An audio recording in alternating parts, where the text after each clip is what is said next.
Imagine the night sky not as a glittering field of distant suns, but as an archive of power, every point of light a ledger of energy waiting to be claimed. Somewhere in that quiet, an ancient idea takes shape. To wrap a star, to harvest its radiance, to turn daylight into civilization. The thought lands softly, like snow across the void, and yet beneath it hums a tremor of audacity, because if such a thing exists, it might already be glowing right now, just beyond the threshold of ordinary sight. The notion tastes modern, but its roots stretch further than we expect. In the early 20th century, fiction dreamt of beings who rearranged worlds and gathered starlight, like farmers gathering wheat, sowing the seeds of engineering in the soil of myth. Later, in 1960, a physicist named Freeman Dyson wrote a short paper not on how to build such a thing, but how to find it, suggesting that a star-wrapping civilization would irradiate its captive light as warmth, a subtle ember visible in the infrared. He was not proposing a shell so much as a swarm, a constellation of collectors, turning a star into a machine whose signature might leak into our telescopes like breath on cold glass. That paper planted a flag in the unexplored country of the possible, because it reframed fantasy as a search, a way to look for minds beyond Earth that did not rely on hearing voices. Instead of waiting for messages, one could sift the sky for waste heat, for the byproduct that even the most secret technology cannot fully hide. In that idea lies a soothing clarity, as if intelligence must obey some cosmic bookkeeping, spending energy and leaving footprints in the spectrum that no culture can erase. Around the same time, the Kardashev scale cast a ladder of ambition into the cosmos, labeling civilizations by their power budget like a quiet census of capability. A Type 1 fully harnesses a planet, a Type 2 drinks from its star, a Type 3 sips entire galaxies as if from a flowing river. The rungs feel smooth and polished, inviting touch, and yet they also whisper of distances not just of space, but of time and intent, because to climb them is to reshape everything from matter to meaning.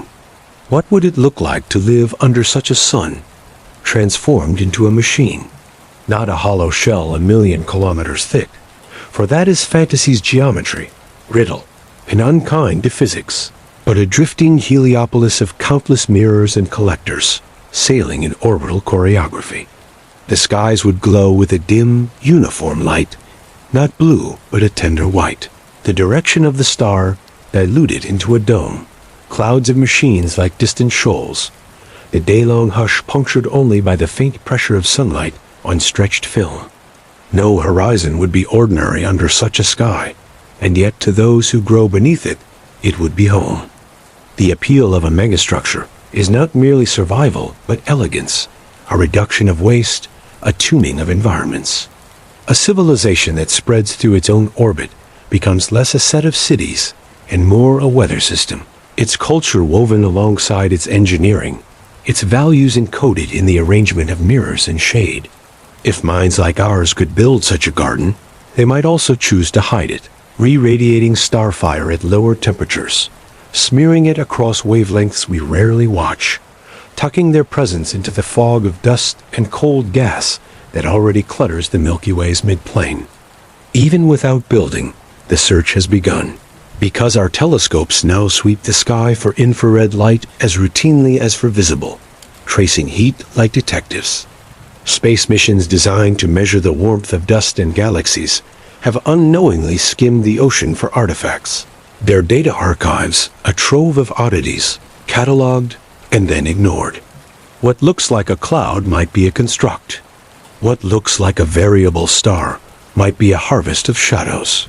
What looks like a galaxy's faint glow might be the residue of industry, a whispered heat under the normal glare of starlight.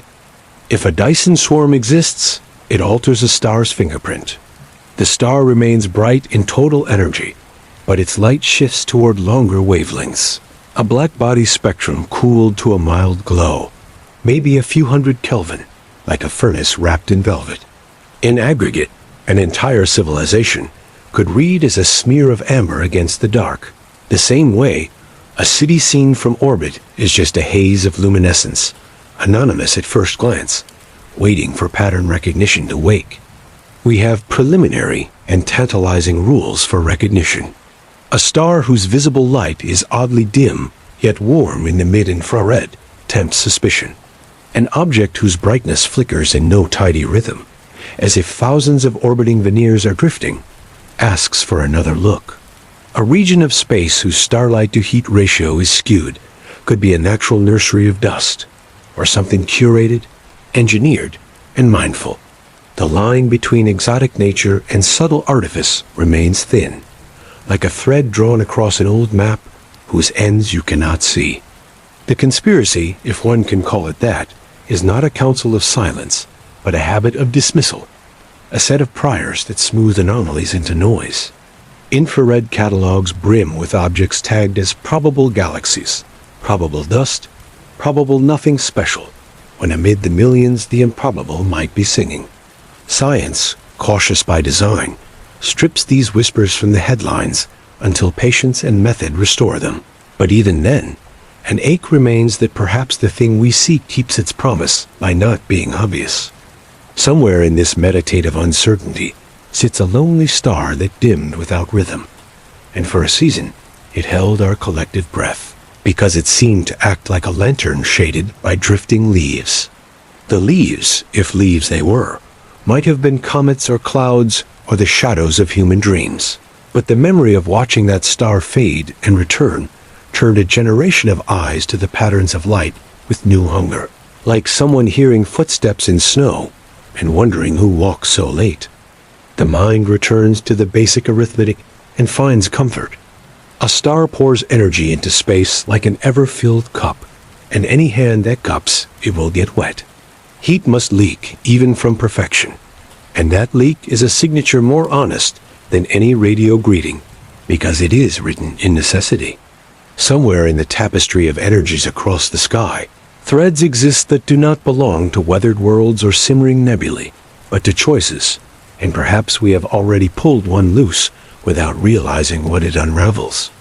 In the end, the idea of a Dyson sphere, or swarm, or luminous net around a sun is a mirror held to our own desires, to tame the days, to make night safe, to give future minds room to breathe.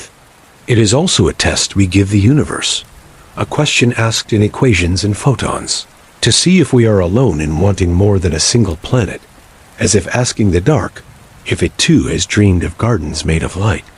We will follow this thread through history and engineering and into the archives of observation, because somewhere the line between myth and measurement blurs. We will drift through equations that whisper of thin films and solar sails, then return to the evidence that stains our detectors. And each step will be careful, because the ground beneath a star is paper thin, and the steps we imagine are heavier than we know. And if, as the night deepens, the sky seems to hold back a secret, it may be because secrets keep warmth, the way a sphere keeps a star, tucked away and ready to be revealed by those who know where to press. Before a star can be caged, a thought must be freed, and that thought is simple. Shells crack, swarms dance. The cinematic fantasy of a rigid sphere around a star pleases the imagination, but it pleases gravity less, because any rigid ring or shell is dynamically unstable. A tightrope without a balancing pole. The more likely reality is a cloud of collectors, a constellation of machines, each obeying its own orbital cadence, a choreography written in heliocentric arcs, their aggregate presence softly editing the star's light. Materials resist fantasy as well. To wrap a sun in substance is to demand more atoms than worlds can spare, and to stretch a shell of livable thickness would require a lattice whose stresses laugh at known matter. But to seed a swarm of thin-petaled collectors, reflective foils, and compact habitats is within the arithmetic of a solar system, because it scales with ambition rather than brute mass. Mercury, if disassembled into wafer-thin reflectors, provides area enough to eclipse the sun many times over, and the thought of an entire planet unspooled into petals feels terrible and precise. The mechanics of such a swarm are gentler than a shell's tyranny. Each unit orbits where Newton permits, stealing momentum during assembly and sharing it via tethers and electromagnetic exchanges, like gracious guests at a quiet dance. Perturbations matter, but they are manageable, because you do not stabilize an entire sky. You stabilize the behavior of a fleet, and fleets can learn. In the spread of thousands and then millions of components lies resilience, because the failure of one tile is noise, not catastrophe, and the light merely flickers. Some of those collectors need not orbit at all if they balance forces carefully. A solar sail can hover closer than any stable orbit if it spreads itself wide, letting sunlight push gently against it until gravity and pressure cancel. A statite sustained by the star's own breath. The idea relaxes the need for perfect orbits and invites architecture, because now a civilization can place reflective capes, shade fans, and ornate masks directly in front of the star, sculpting its brilliance like an artist trims a flame. At the heart of these schemes live hypothetical machines that make more of themselves, because no civilization dismantles a planet with hand tools. Self-replicating factories that digest rock into components could spread from orbit to orbit, their behavior constrained by careful rules and overseen by slower minds, turning asteroids into veins of infrastructure. It is here that the engineering acquires a hush, because self-replication amplifies both capability and risk, and a misstep could wrap a star in a cloud of ravenous dust rather than a thoughtful garden. Energy economics pulls at the thread in a comforting way. A modest Dyson swarm can feed 1,000 worlds' appetites with ease, turning floods of photons into electricity, computation, or habitability. Power begets more power, and computation needs power, and soon a culture could lift the complexity of thought high above any planetary baseline, devoting energy to forms of life and mind that do not fit mountains and oceans. The silence we fear in our search might simply be distance measured in computation rather than kilometers, because whoever builds a star-encompassing machine has little incentive to chat. If that is so, the universe should glow in the infrared like embers in a vast hearth. But the embers we see are mostly dust and starbirth cradles, and our surveys come back with negatives and maybes. All sky maps from infrared satellites have been combed by teams looking for outliers that look too warm for their light, too bright at mid-wavelengths to be merely cold dust. And while some candidates whisper, they also resemble obscured galaxies and natural smog. The first broad searches for Type 2 and Type 3 signatures taught patience, because nature performs many tricks that mimic art. Still, the filters are sharpening. We know how a Dyson swarm spectrum could differ from a dusty star's by the shape of its glow and the company it keeps. Dust betrays itself with characteristic features of silicate and carbon grains, while pure waste heat tends to be smooth and bland, like a perfect black body stuck in a gentle fog. If someone wanted to hide, they might smear their waste across enough frequencies to look exactly like dust, and that thought is unsettling, because it turns detection into a game with a clever rival. The Fermi paradox sharpens into a quieter question when viewed through this lens. Not where is everyone, but what temperature have they chosen to be? A star-caging civilization could choose to operate at a chilly 50 Kelvin to minimize entropy and slow its time, which would push the glare of its waste heat into the far infrared where our eyes are weaker, blending into cosmic dust that already glows. It is a ghostly possibility that we are looking with warm eyes at a cold culture, mislabeling it as part of the background. And then there is the star that misbehaved, the one that dimmed by strange amounts with no comforting pattern, as if hordes of objects were drifting between it and our gaze.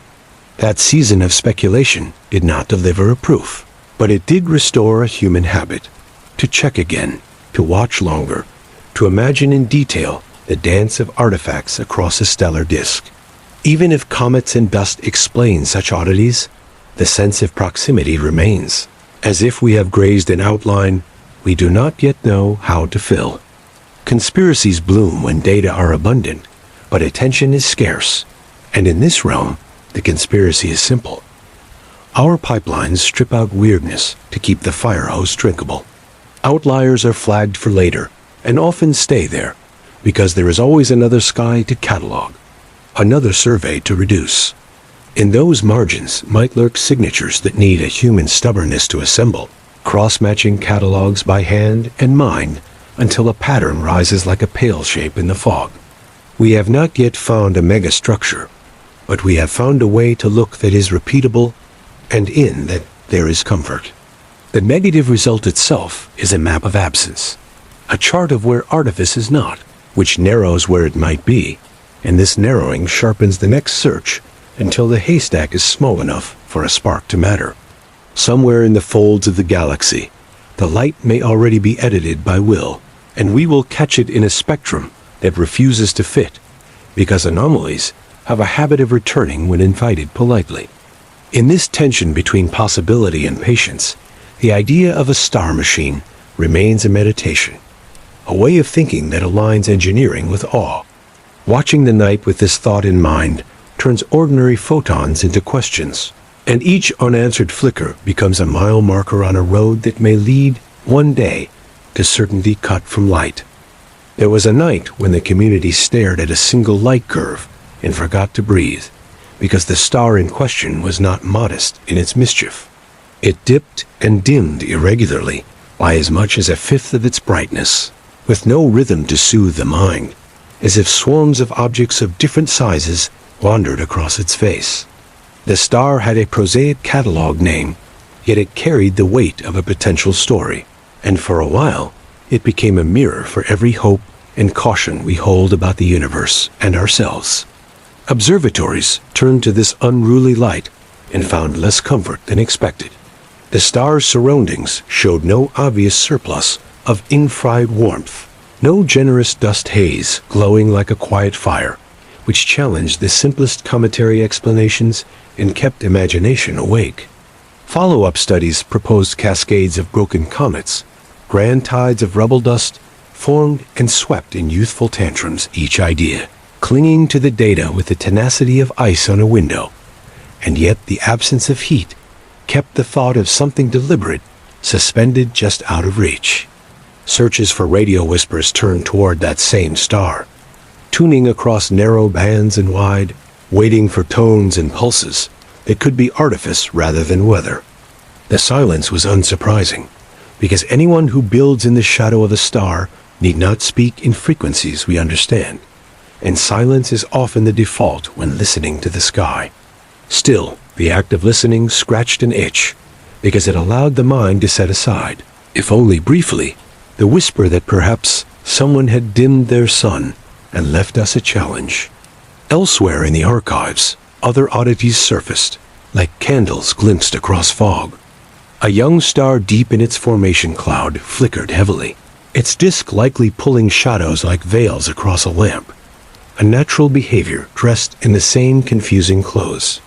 A distant giant in another survey seemed to turn off for months, then return, its explanation pinned to dust and geometry rather than architects and intent. And yet the feeling persisted that the sky had learned a new trick and we had only seen its edges. Infrared catalogs held a different promise, a long list of warm excesses that looked, at first blush, like waste rather than weather.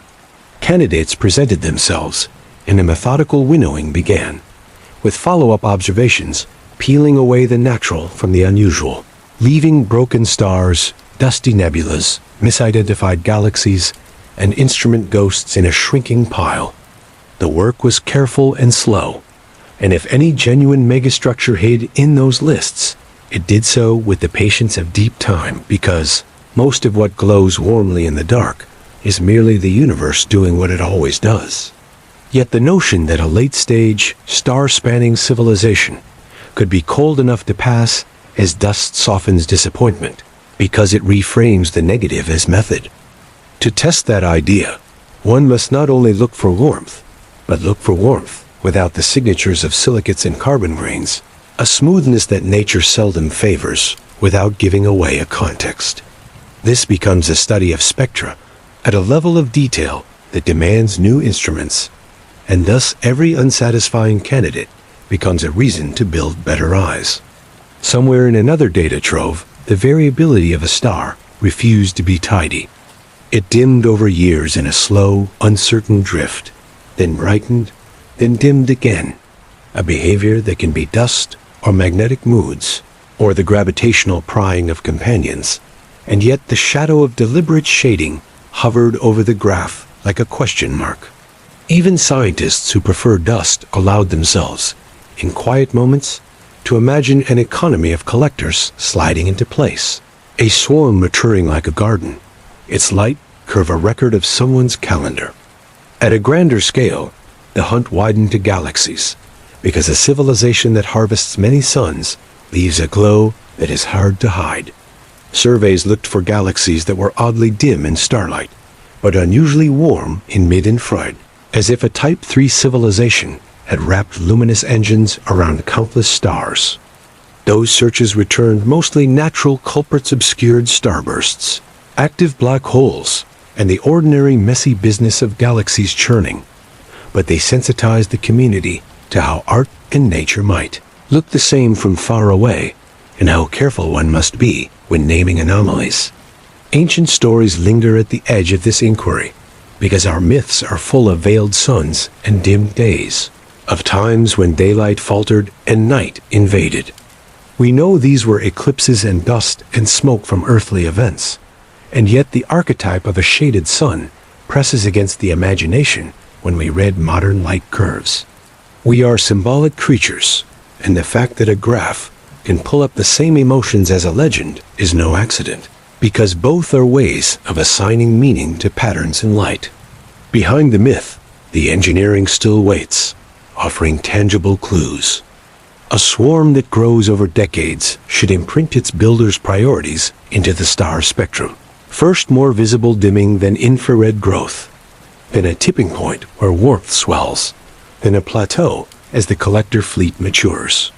That pattern would be a story told in numbers, a trace of intent written with particles and fields, and the appeal of it lies in how hard it would be for nature to mimic such a coordinated trajectory without also leaving different fingerprints.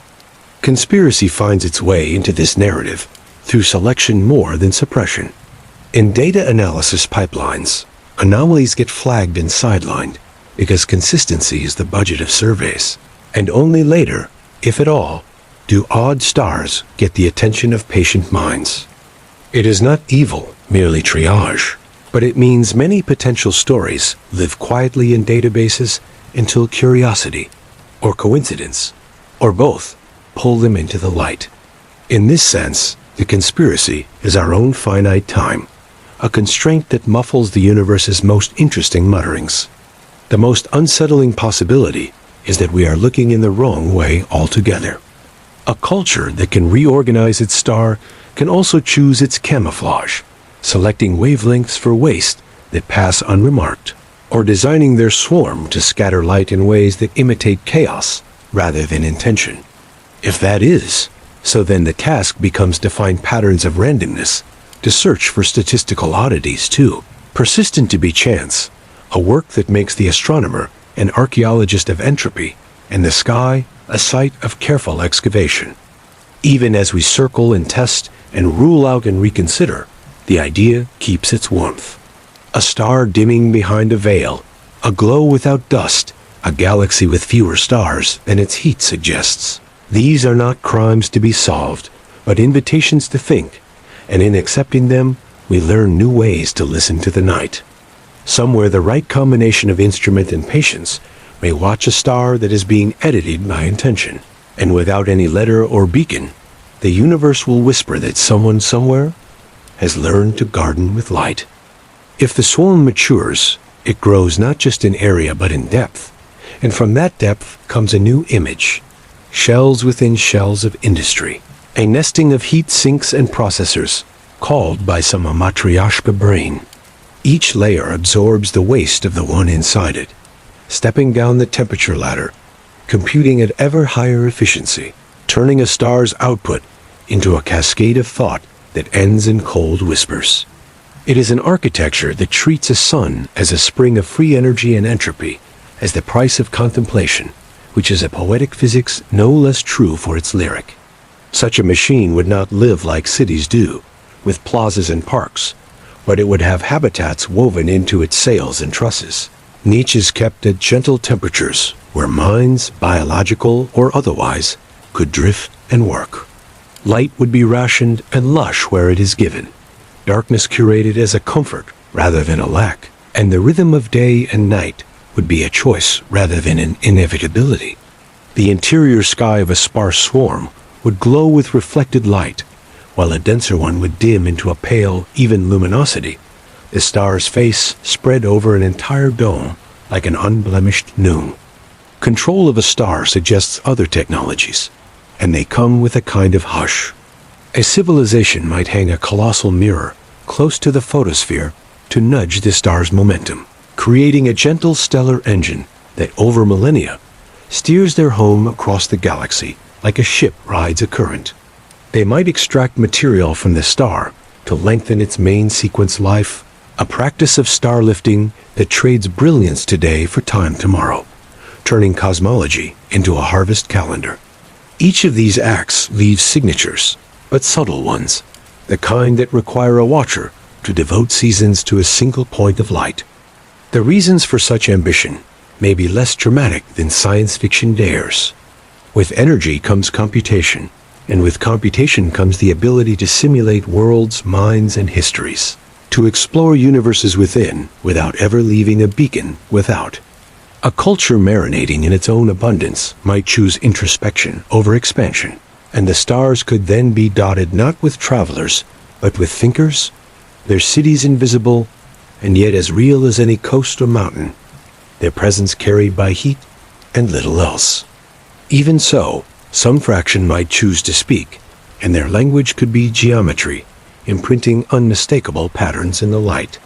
A deliberate array of collectors could transit their star in sequences that encode prime numbers, or align to produce dips of irrational ratios that nature avoids. A puzzle delivered via the light curve to any who watch. The star itself could be modulated slightly, turning into a lighthouse with a period too stable to be magnetic or seismic, a beacon written in the photosphere rather than in radio waves, which hints at a dialogue that uses our telescopes as ears. Beyond light, the Technosignature palette widens, and some shades are very dim.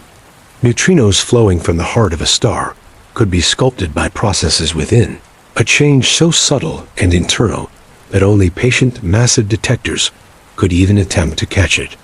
Gravitational waves from mass movements inside a shade-off thrust or star lifting might tickle spacetime with signatures that are both faint and distinctive, while occultation patterns 2 stars away could betray a vast, thin sail drifting in a place no comet should be.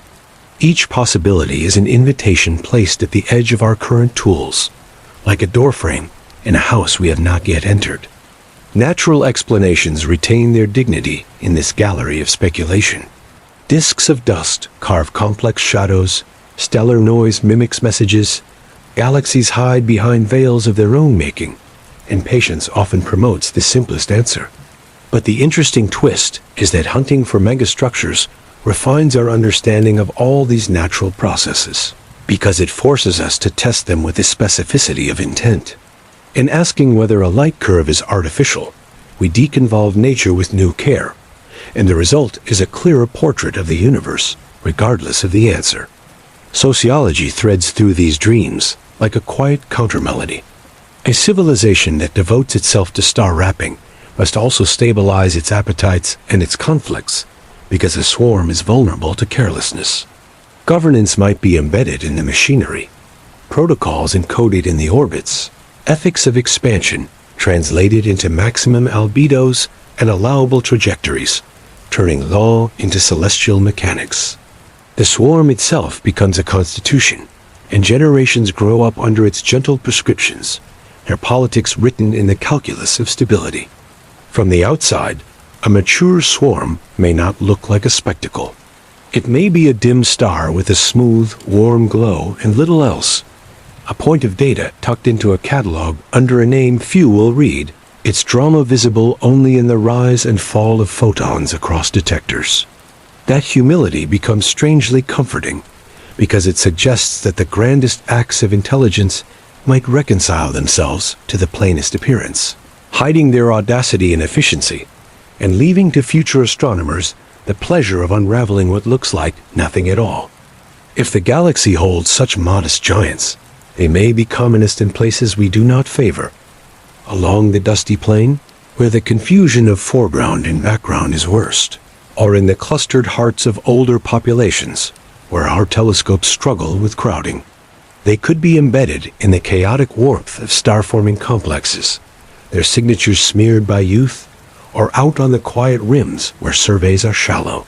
The puzzle then becomes not only how to search, but where patience would be least wasted, a cartography of probability that asks for a new kind of map. As our instruments improve, so does our ability to test these gentle provocations. Wider fields, deeper integrations, more precise spectra, and longer baselines give us eyes that do not blink as much, allowing the low, steady signs of engineering to emerge from the noise. The next decade of observatories will fill in the parts of the spectrum where a careful builder might hide, and even if they reveal only nature, they will do so with a fidelity that reshapes what we thought we knew. In the shadows of these thought experiments, the allure of the Dyson idea deepens, not because it promises proof, but because it keeps us asking exquisite questions. Whether anyone has already wrapped a star, or whether we will be the first to try, the act of imagining such a thing exercises a kind of cosmic empathy, a speculation that trains our attention and tames our haste. Somewhere, perhaps, a point of light already bears the signature of patience we dream of, and we will need equal patience to see it for what it is. The road from imagination to orbit starts with small hands and smaller machines, and the first steps toward a star-girding architecture look less like an epic and more like logistics.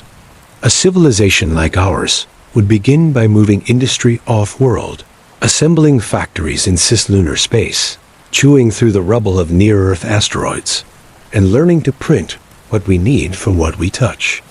Power would come from panels and mirrors as ordinary as rooftops, scaled across orbits until space becomes a workshop that does not cast shadows on the ground. Mercury sits at the edge of the mind when talking about resources, close to the sun and rich in metals, a tempting quarry for a species willing to dismantle planets for light.